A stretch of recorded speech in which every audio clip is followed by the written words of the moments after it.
Happy birthday to you. Happy birthday to you. Happy birthday, my favorite son in the world. Happy birthday to you, Kid 3, Bart the Second, aka Deuce, 16 years old today. Can you believe it that you'd be this old? Kind of. When your youngest is 16 and your oldest is 24, you're pretty old. Checking in here on Tuesday. This is November 28th. I do remember it because that's my son's birthday. And right now, I've got the chart up here. This is tradingview.com, Devon Energy, ExxonMobil, Chevron, and the USO, the United States Oil Fund. Look at those babies running. All green. Valero over here, we got that up over 1%. PBF up almost 1%. So very nice. Pretty good there. Let's take a look at the big board, see what's going on. I still am holding back some. Well, no, I'm not. I did make one trade today. Where's the trading spreadsheet? I've only made one trade today. It was ExxonMobil, 106 calls, 10 of them short dated. So today's Tuesday, expire Friday. Collected $410, and right now ExxonMobil at 104.87. So we have that going for us. Did trade some oil in Lady Godiva's Robinhood account as well. And her account is sitting at an all-time high. And I think, let's see if we're at an all-time high in this account. I believe so. I know I've seen 1785 before. You can probably confirm that. But I think we're on the upper end of the 1785. Hopefully getting to 1786 very soon. So that's what's happening. Hot stuff right there. Expiring AbbVie, good. CVX, bad. So there's our Chevron currently in the money, which is fine by me. Doesn't mean I'm going to let it go, because we're going to determine and talk about in just a minute where oil and sentiment regarding oil and oil stocks are going, according to the Magic 8 Ball. Gilead, unfortunately, doing great because Gilead is way down in my whiskey. Boys in the Hood, where is Robinhood? Currently at 845. So we got 850 calls. So we'll be looking to roll those between now and Friday. Target, sitting pretty. It should be under pressure, right? The 132s, Target down a little bit today, under 131. Currently sitting at $130.93. Still within range. I want to keep those close so I can keep rolling those. I'd love to keep rolling them out and up by a buck at a time. That would be very nice.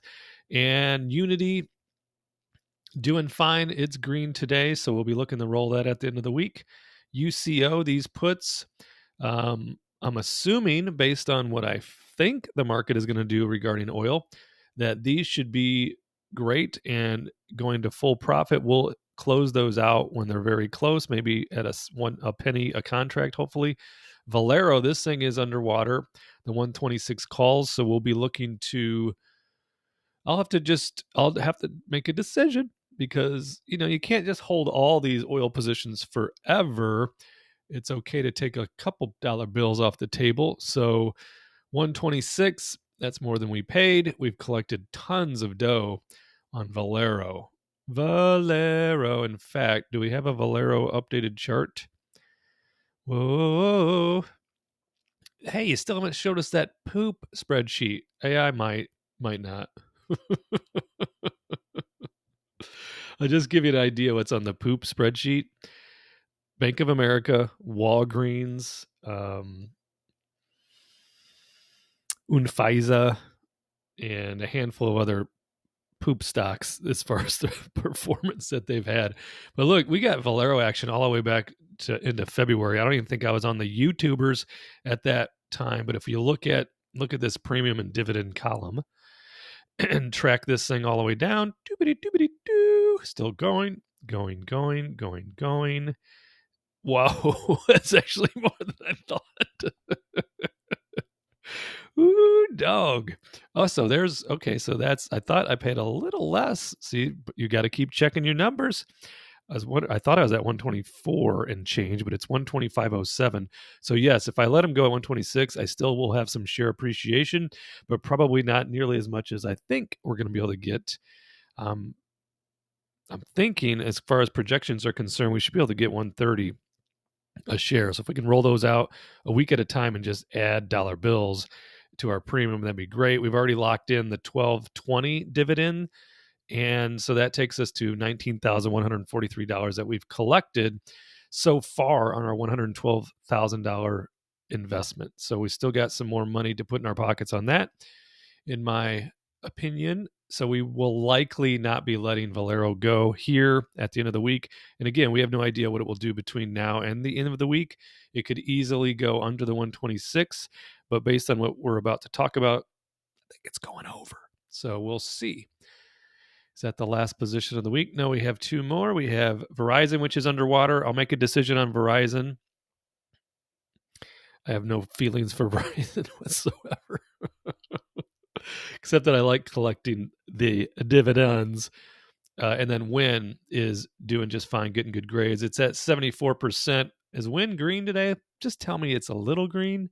Oh my God! It is. You asked for it, you got it. It is up 0.01%. So we got that going for us on Wynn. Yeah. So, what were we going to talk about next? When you want to talk about silver, let's talk about silver. So this is the SLV, the Silver Trust iShares, up another 1.24% today. So looking pretty good. So we'll be keeping an eye on what the next move is, because it could easily go from here all the way up to 25, 26 bucks, which again doesn't sound like a lot, but when you do the percentage math on that, it is a lot. Or it could take another little downturn before heading back up. But we'll have to count the waves on that to see what's up. I do have the AGQs, which is the 2 times silver ETF, and it's up 2.12% today. So 2 days in a row in green. We got into those yesterday morning. Let's see what else. TLT. We were talking about TLT. And what I thought about today, and my mind is always changing, because as the world turns, so do the days of our lives. Did I ever tell you the story that we actually used to watch Days of Our Lives? Me and my buddies back in the old neighborhood, we'd stop our hardball game or our basketball game or our football game or whatever. And if we were on break, I don't even know why I'm telling you this story. Somehow, some way, we got into Days of Our Lives and then started watching it as a group. And we still talk about it. I mean, it was the greatest neighborhood of all time. A bunch of brothers around me and my brother's age. My brother's 4.5 years older than me. So we had a bunch of, I should say, 5 or 6 families that all had 2 boys right around our ages. So imagine the neighborhood and the childhood that we had with all the baseball, football, basketball, wiffle ball, Nerf ball. Oh, all the good times. And where were we? We were at TLT. So TLT could easily just keep heading up and grind its way on up to 100 plus. But I am looking at it currently. Could I possibly get in still under 90, which is what I should have done a couple days ago? I did not. So I'll keep you posted on what I'm thinking as the week rolls on the TLT. And then that brings us to USO, which we've been talking a lot about. And so far, so good, because this is what's up. We got into some positions right around here at the $67 mark, which was when was that? What day was that? That was the Thursday before Thanksgiving. So what is that? Nearly 2 weeks ago. Started taking positions around $67 as far as USO is concerned, right? I did trade some USO, I traded some UCO, and obviously individual stocks I've been going in on. Then it ran up to 73, and we were thinking maybe it'd go 72, 72.50. It ran to 73. Then it came down, and I said, again, this isn't me. This is the waves and the charts. The charts were saying, don't let this thing go below 69. It went all the way down to like 69.21. It's amazing how some of this turns out. It really is spooky. Then the thought was, okay, the next thing we want to see is it take out the 73. Now, in these typical wave movements, you're going to have 5 moves, right? Or 3. ABC would be considered corrective, and 5 waves typically is going to be impulsive, whether it's up or down. So right now it is doing like textbook moves, because yesterday was what would be considered and this is a local chart, as far as local meaning short term. This would be the 4th wave down, okay? Off of the low. So you got 1 up, 2 down, 3 up, 4 down. It went down to about 69, 62 yesterday. And we were talking about it. We said first red flag would be if it breaks under 69, and then the invalidation would be if it broke down under the $67 from nearly 2 weeks ago. And now since then it's bounced, and it's all the way up to where it's at currently, which is 71.64. We still need the 73 taken out. Okay. Now the trouble is that it could be in an ABC corrective. Okay. Which would be, this could be the B wave of that ABC, leaving us another C down. And then the key for that C down will be, again, we'll be looking at 2 numbers, the 69 and the 67. It could break the 69 and not break our plan here. But if it breaks the 67, then we've got super red flag going on. So right now, what I want to see is for this to run up. And I think we predicted it last week that maybe by Wednesday, end of business on Wednesday, we can break that 73. So that's my current thesis. That's what I'm leaning towards, because of course I always want to be bullish, especially when I'm holding so many oil related stocks. So that's what we're thinking on oil. So back to the chart, or back to, hey, we're up to 1786. So that, as far as I can remember, unless you have seen otherwise, that is the all-time high. So very nice. What else are we looking at? I was looking at T. Rowe Price. Let's look at it right now. I talked about it, I think, last week. And I was looking at it right here, exactly right here, earlier today. And I started doing a bunch of other research. Let's go over, look at the T. Rowe Price, and, make sure we're making the right decision, even though I did the homework last week. And then I clicked back, and it was like bussing its way on up here. And now it's at 98.10. So we'll continue to watching, see if we can find another entry. Could be today. Could be I missed it. It won't, break my heart if I miss it, because it is a monthly trader and not a weekly. And, I'm all about those weeklies, just because, wait a minute, that's it. What did I look at earlier that showed me? Yeah, there it is.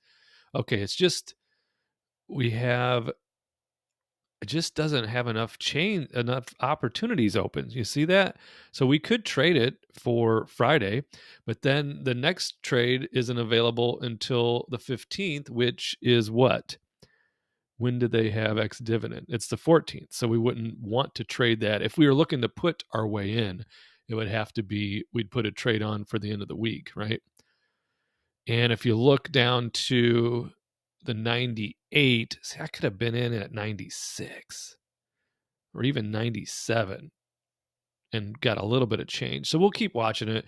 But T. Rowe Price goes ex-dividend on December 14th. They pay $1.22 a quarter per share. So that's pretty good there. When I was looking at it last week, it was 96.88. So I was right around that number again, because I missed that trade last week when I was thinking about it. What else am I looking at? Don't say it. Don't show them. I'm looking at EOG. You down with EOG? Yeah, you know me. More oil? It can't be possible. I should have done it yesterday. Let's look at the number on EOG yesterday. And again, it could be down tomorrow. We got to watch this. Because, again, USO, it doesn't mean it's going to go above 73 or below 69 or below 67. It could be meander sideways for a week or two. We don't know. But if we go a week out, just yesterday, I could have been rolling on the EOG at like 122. And now it's already up to where's it at? 123.56. I thought I just saw it at 124. Yeah, 24.08. Hello. But here's what I like about EOG. It's one of those pretty sneaky, sis. Because if you go to the dividend scorecard on Seeking Alpha, it'll show you something that is actually a bit deceiving, and that is a 2.96 dividend. That's fine. Next dividend, 91 cents. That's fine. Next ex-dividend date, January 16th. But again, that's fine. However, that's not accurate. Go to dividend history, and they got a big time special dividend coming up. And that ex-dividend date for the special is December 14th, and that's going to be $1.50 a share. And then 1 month later, you'll lock in another 91 cents a share. So $2.41 on a dividend that you could play the money tree on, or you can buy it outright right now.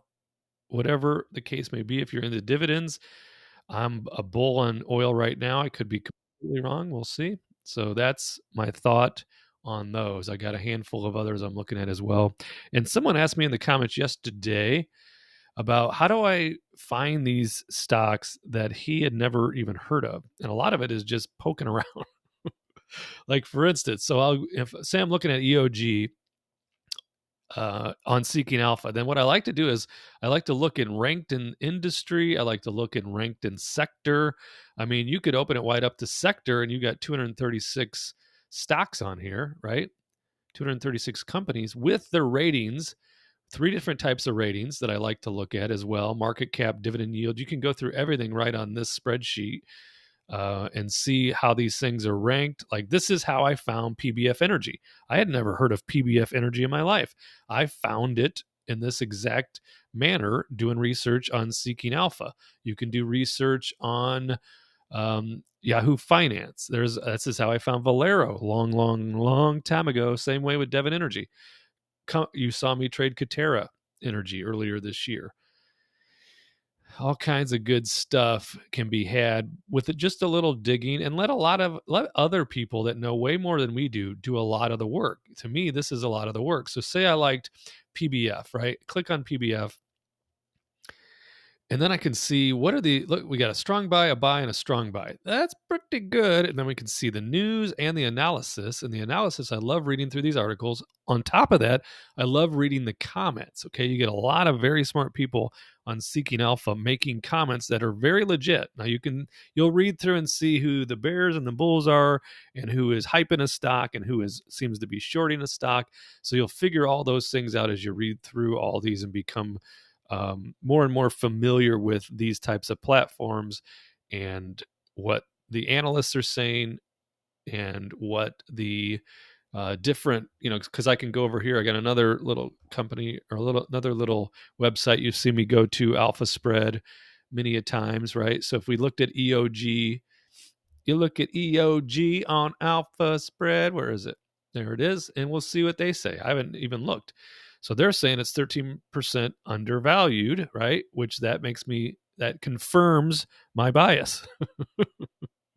So even at 143.66, we could still be in business if we wanted to collect a bunch of dividends. So those are some of the things. Let me get off of TradingView. Every time I have TradingView open, my fan on my computer likes to kick on. So back to the board and just see what's up.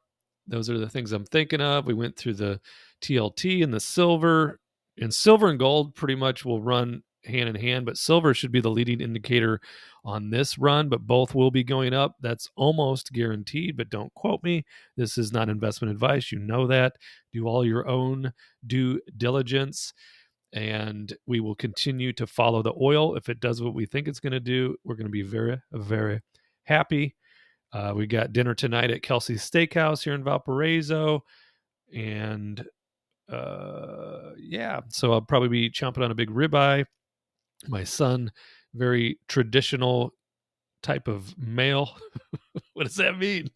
Well, he likes girls and he likes steak. That's traditional. So that's what we have going on. 20 minutes of rambling. Hope you enjoyed. Make sure you are indeed a subscriber of this lovable channel. Share with a friend. Click the like button. Leave me a comment, whatever your thoughts are. In fact, I'm going to go to the previous video. I don't always do a great job with the comments, but I want to start doing that. So I'm going to go to the previous video and answer any of the comments that might have questions, etc. See you in the next video.